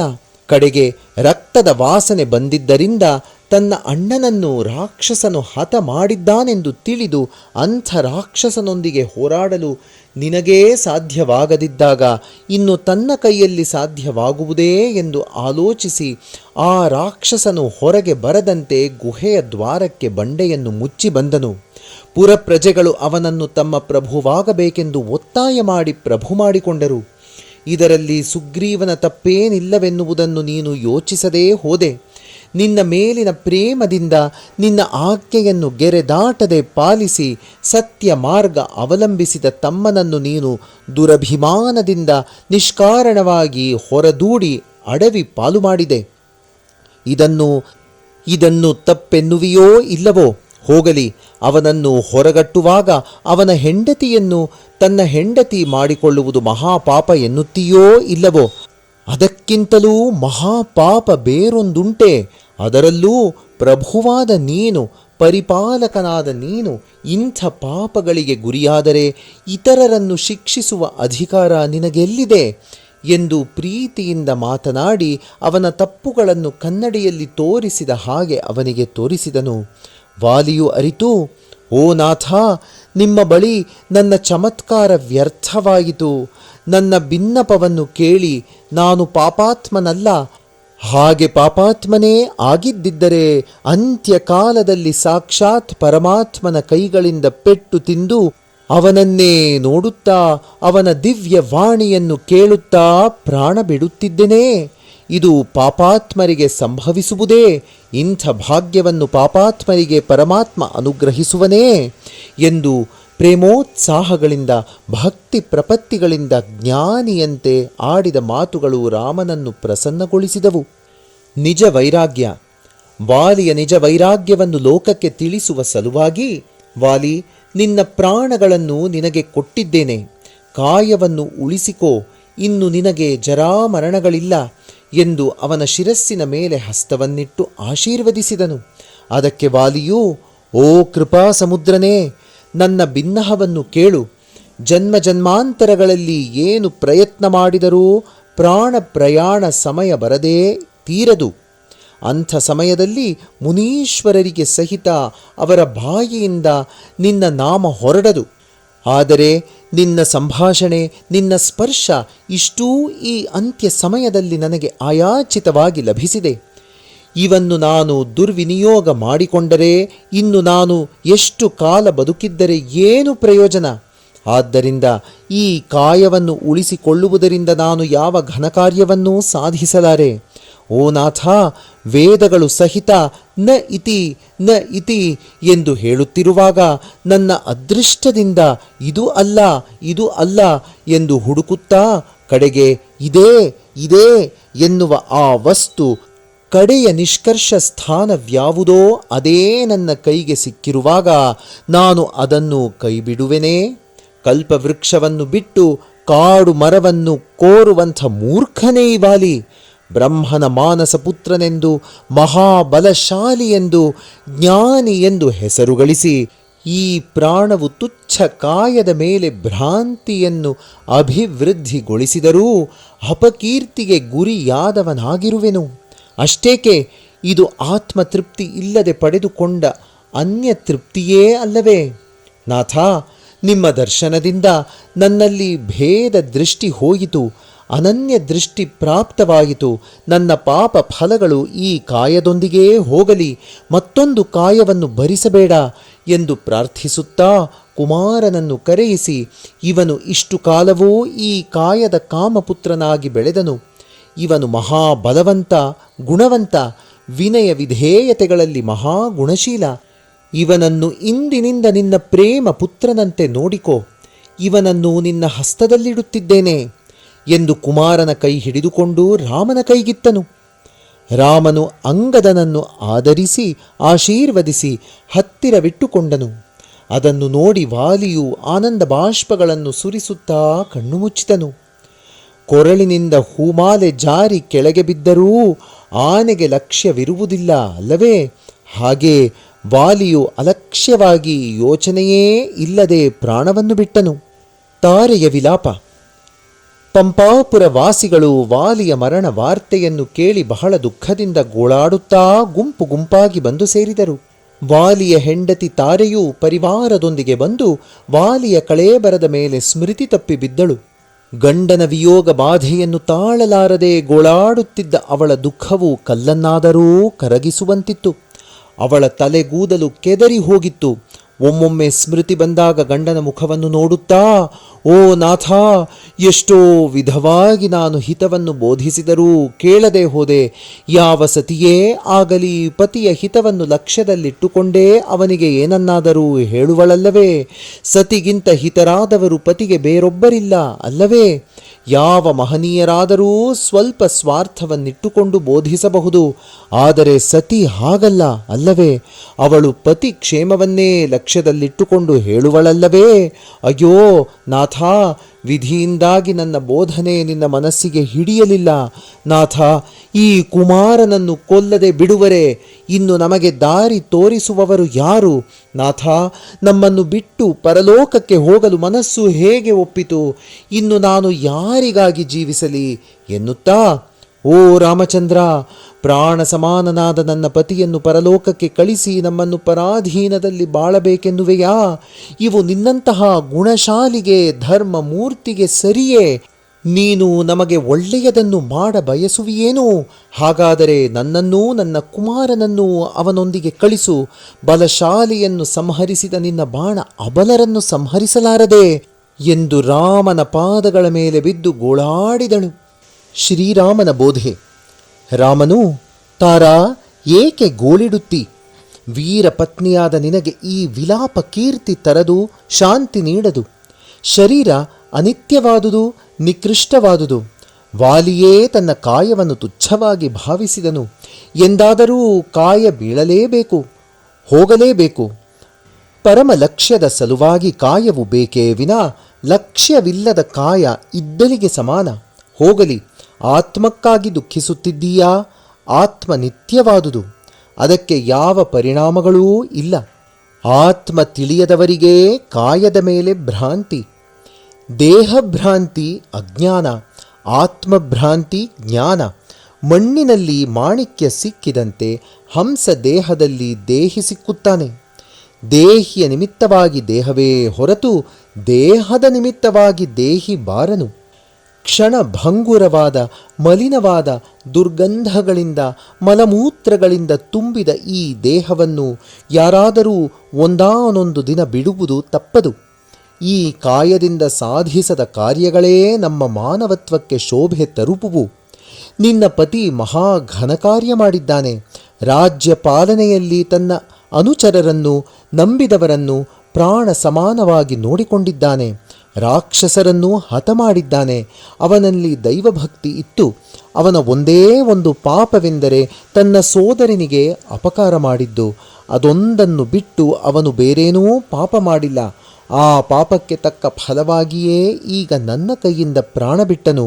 ಆದ್ದರಿಂದ ಆ ಪಾಪವೂ ಪರಿಹಾರವಾಗಿದೆ. ಇನ್ನು ನೀನು ಚಿಂತಿಸಕೂಡದು ಎಂದು ಅನೇಕ ವಿಧವಾಗಿ ತಾರೆಗೆ ಜ್ಞಾನೋದಯವಾಗುವಂತೆ ಬೋಧಿಸಿದನು. ಇನ್ನು ಆಲಸ್ಯ ಒಳ್ಳೆಯದಲ್ಲವೆಂದು ತಾರೆಯನ್ನು ದೂರ ಸರಿಯುವಂತೆ ಹೇಳಿ ಸುಗ್ರೀವನಿಂದ ವಾಲಿಗೆ ನಡೆಸಬೇಕಾದ ಉತ್ತರ ಕ್ರಿಯೆಗಳನ್ನು ನಡೆಸಿದನು. ಅಂಗದನನ್ನು ಪ್ರೀತಿಯಿಂದ ಕಾಣಬೇಕೆಂದು ಸುಗ್ರೀವನಿಗೆ ಹೇಳಿದನು. ಲಕ್ಷ್ಮಣನನ್ನು ಕಿಷ್ಕಿಂಧೆಗೆ ಕಳಿಸಿ ಸುಗ್ರೀವನಿಗೆ ರಾಜ್ಯದ ಅಧಿಕಾರ ವಹಿಸಿಕೊಟ್ಟನು. ಹನುಮಾದಿಗಳು ರಾಮನ ಆಜ್ಞೆಯನ್ನು ಶಿರಸಾವಹಿಸಿ ಕಿಷ್ಕಿಂಧಾ ನಗರವನ್ನು ಪ್ರವೇಶಿಸಿ ಸುಗ್ರೀವನಿಗೆ ಮಂತ್ರಿಗಳಾಗಿದ್ದು ರಾಜ್ಯದ ಕೆಲಸ ಕಾರ್ಯಗಳನ್ನು ನಡೆಸಿಕೊಂಡು ಹೋಗುತ್ತಿದ್ದರು. ಸುಗ್ರೀವನ ವಿಷಾದ. ಸುಗ್ರೀವನು ಅಧಿಕಾರ ವಹಿಸಿಕೊಂಡ ತಕ್ಷಣವೇ ವಾನರ ನಾಯಕರನ್ನು ಬರಮಾಡಿಕೊಂಡು ಸೀತಾನ್ವೇಷಣೆಗೆ ಬೇಕಾದ ಪ್ರಯತ್ನವನ್ನು ಪ್ರಾರಂಭಿಸಬೇಕೆಂದು ಆದೇಶಿಸಿದನು. ಅವನಿಗೆ ರಾಜ್ಯದ ಅಧಿಕಾರ ಕೈಗೆ ಸಿಕ್ಕಿತೆನ್ನುವ ಸಂತೋಷವಿರಲಿಲ್ಲ. ಅಣ್ಣನನ್ನು ಕಳೆದುಕೊಂಡ ದುಃಖ ಅವನನ್ನು ಒಳಗೊಳಗೇ ಕೊರೆಯುತ್ತಿತ್ತು. ಕೋಪವು ಎಂಥ ಮಹಾಪಾಪ ಕಾರ್ಯವನ್ನಾದರೂ ಮಾಡಿಸುವುದು, ದ್ವೇಷವನ್ನು ಬೆಳೆಸಿ ಪ್ರೇಮವನ್ನೇ ಕೊಲ್ಲುವುದು. ಛೀ, ಕೋಪೋದ್ವೇಷಗಳು ನಮ್ಮನ್ನು ಎಂಥ ಗತಿಗೆ ತರುವುದು. ರಾಮನನ್ನು ಕೊಂಡಾಡಿದ ನನ್ನ ಅಣ್ಣನ ಮಾತುಗಳು ನನ್ನ ಹೃದಯವನ್ನು ಹಿಂಡುತ್ತಿವೆ. ಅಣ್ಣನಲ್ಲಿ ಇಂಥ ಭಕ್ತಿ ಪ್ರಪತ್ತಿಗಳಿದ್ದುವೆಂದು ನಾನು ಕನಸಿನಲ್ಲಿಯೂ ತಿಳಿದಿರಲಿಲ್ಲ. ಅವನ ಜ್ಞಾನ ಅಪಾರ. ಕ್ರೋಧವು ಅಂಥ ಜ್ಞಾನವನ್ನೂ ಸಹ ಮರೆಮಾಡಿ ಕ್ರೂರತ್ವವನ್ನು ಅಭಿವೃದ್ಧಿಪಡಿಸಿ ದಿವ್ಯತ್ವವನ್ನು ಕೊಲ್ಲುವುದು. ಕಾಮಕ್ರೋಧಗಳು ಜೀವಿತವನ್ನು ಅನರ್ಥದ ಪಾಲು ಮಾಡುವುದು ಎಂದು ತನ್ನೊಳಗೇ ಯೋಚಿಸಿದನು. ಸಮಸ್ತ ರಾಜ್ಯ ಪರಿಪಾಲನಾ ವಿಧಾನವನ್ನು ಲಕ್ಷ್ಮಣನಿಂದ ತಿಳಿದುಕೊಂಡನು. ಶ್ರೀರಾಮನನ್ನು ನಗರ ಪ್ರವೇಶಿಸುವಂತೆ ಬಹುವಿಧವಾಗಿ ಪ್ರಾರ್ಥಿಸಿದನು. ಆದರೆ ಪಿತೃವಾಕ್ಯ ಪರಿಪಾಲನೆಯ ನಿಮಿತ್ತ 14 ಸಂವತ್ಸರಗಳು ಯಾವ ನಗರವನ್ನೂ ಪ್ರವೇಶಿಸುವುದಿಲ್ಲವೆಂದು ರಾಮಚಂದ್ರನು ಸ್ಪಷ್ಟವಾಗಿ ತಿಳಿಸಿದನು. ಸುಗ್ರೀವನು ಸೀತಾನ್ವೇಷಣೆಯ ವಿಷಯವನ್ನು ವಾನರ ನಾಯಕರೊಂದಿಗೆ ಸಮಾಲೋಚಿಸಿದನು. ಈಗ ಗ್ರೀಷ್ಮ ಋತು, ಇನ್ನು ಮುಂದೆ ವರ್ಷ ಋತುವಾದ್ದರಿಂದ ಮಳೆ ಹೆಚ್ಚಾಗಿರುವುದು. ವಾನರರು ಚಳಿ ಮಳೆಯನ್ನು ತಾಳಲಾರರು. ಶರದೃತು ಪ್ರಾರಂಭವಾದೊಡನೆ ತೀವ್ರ ಅನ್ವೇಷಣೆ ನಡೆಸೋಣ ಎಂದು ವಾನರ ನಾಯಕರು ತಿಳಿಸಿದ ವಿಷಯವನ್ನು ಸುಗ್ರೀವನು ರಾಮ ಲಕ್ಷ್ಮಣರಿಗೆ ನಿವೇದಿಸಿದನು. ರಾಮನು ಅದಕ್ಕೆ ಸಮ್ಮತಿಸಿದನು. ಆ ಮಳೆಗಾಲದಲ್ಲಿ ರಾಮ ಲಕ್ಷ್ಮಣರು ಋಷ್ಯಮೂಕ ಪರ್ವತದಲ್ಲಿ ವಾಸವಾಗಿದ್ದರು. ವರ್ಷಕಾಲ, ಯಾವಾಗಲೂ ಕೆಲಸವಿಲ್ಲ. ಜೊತೆಗೆ ಧಾರಾಕಾರವಾಗಿ ಬಿಡದೆ ಸುರಿಯುತ್ತಿದ್ದ ಮಳೆಯಿಂದಾಗಿ ರಾಮ ಲಕ್ಷ್ಮಣರಿಗೆ ಸಕಾಲದಲ್ಲಿ ಹಣ್ಣು ಹಂಪಲು ಸಹ ಸಿಕ್ಕುತ್ತಿರಲಿಲ್ಲ. ಹೊರಗೆ ಬರುವುದಕ್ಕೇ ಆಗುತ್ತಿರಲಿಲ್ಲ. ಸೂರ್ಯಕಾಂತಿ ಅಪರೂಪವಾಗಿರುತ್ತಿತ್ತು. ಇಂಥ ಪರಿಸ್ಥಿತಿಯಲ್ಲಿ ರಾಮನು ಆಗಾಗ ಲಕ್ಷ್ಮಣನಿಗೆ ಏನಾದರೂ ಉಪದೇಶ ಮಾಡುತ್ತಿದ್ದನು. ಲಕ್ಷ್ಮಣ, ಕುಪುತ್ರನು ಹುಟ್ಟುವುದರಿಂದ ಕುಲಧರ್ಮ ನಶಿಸುವುದು. ಪ್ರಚಂಡವಾದ ಗಾಳಿ ಬೀಸಿದರೆ ಕುಸುಮಗಳು ಚದುರಿ ಹೋಗುವುದು. ದುರ್ಜನರ ಸಹವಾಸದಿಂದ ಜ್ಞಾನ ನಶಿಸುವುದು. ಸಜ್ಜನರ ಸಾಂಗತ್ಯದಿಂದ ಜ್ಞಾನವು ವಿಕಸಿಸುವುದು. ಹಾಗೆಯೇ ಕೆಲವೊಮ್ಮೆ ಮೇಘಗಳಿಂದ ಸೂರ್ಯನೂ ಮರೆಯಾಗುವನು. ಮೇಘಗಳು ಸರಿದ ಮೇಲೆ ಸೂರ್ಯನು ಪ್ರಕಾಶಿಸುವನು ಎಂದೆಲ್ಲ ಲಕ್ಷ್ಮಣನಿಗೆ ಉಪದೇಶಿಸುತ್ತಿದ್ದನು. ಹೀಗೆ ಜ್ಞಾನ ಸಂಬಂಧವಾದ ವಿಷಯಗಳಲ್ಲಿ ಇಬ್ಬರೂ ಕಾಲ ಕಳೆಯುತ್ತಿದ್ದರು. ಗ್ರೀಷ್ಮ ಋತು ಕಳೆಯಿತು. ಮಳೆ ನಿಂತಿತು. ಶರದೃತು ಪ್ರಾರಂಭವಾಯಿತು. ಪೃಥ್ವಿಯೆಲ್ಲ ಹಚ್ಚ ಹಸುರಿನಿಂದ ಶೋಭಿಸಿತು. ಮಳೆಗಾಲಕ್ಕೆ ವೃದ್ಧಾಪ್ಯ ಬಂದಂತೆ ಹುಲ್ಲು ಹೂಗಳು ಹುಟ್ಟಿದವು. ಸಂತೋಷದಿಂದ ಲೋಭವು ಕ್ಷೀಣಿಸಿದಾಗ ಮನಸ್ಸು ನಿರ್ಮಲವಾಗುವಂತೆ ನದಿ ಸರೋವರಗಳ ಜಲವು ನಿರ್ಮಲವಾಯಿತು. ಆಗ ರಾಮನು, ಲಕ್ಷ್ಮಣ, ಒಂದು ಸಾರಿ ಸುಗ್ರೀವನನ್ನು ಎಚ್ಚರಿಸುವುದೊಳ್ಳೆಯದು ಎಂದು ಆಜ್ಞಾಪಿಸಿದನು. ಜೈ ಸಾಯಿರಾಮ್.